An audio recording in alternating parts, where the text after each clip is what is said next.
first topic for today that we're going to talk about is it's a really interesting article from the MarTech publication, The Real Impact of AI on Budgets, Stacks, and Teams.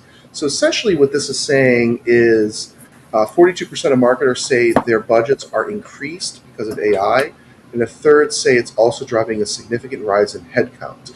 So what's interesting is I think this is a really useful and interesting article that goes against what we're hearing in mass media and a lot of the national media outlets on the business side of things, where AI is taking jobs, right? And so ultimately, it definitely will. How that's playing out it kind of counteracts, at least on the marketing world side of things.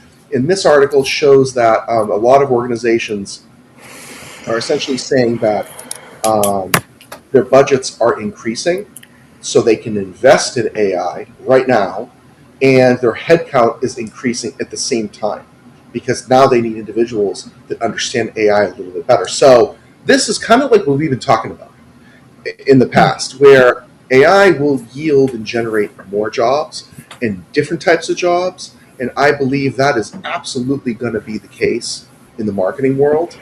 So, Kevin, John, what do you guys think on this one?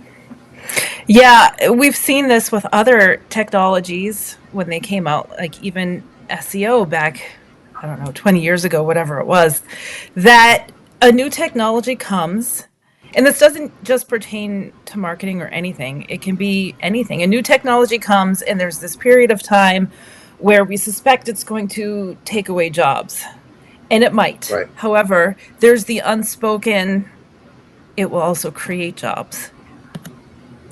So right, this yeah, article did a great job validating that point, and it's something that we've seen throughout history.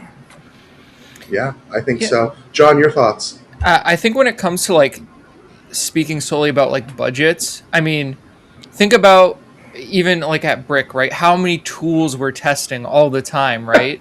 So it's like Right, you're investing X amount of money every couple weeks because Mm. a new tool shows up that you might want to try and use. So maybe budgets are going up, but then at the same time, you're going to figure out which tools are good, which tools are bad, and then you're going to end up cutting those. So maybe for now, there's going to be a huge budget bump, but we'll see. Mhm. yeah, yeah.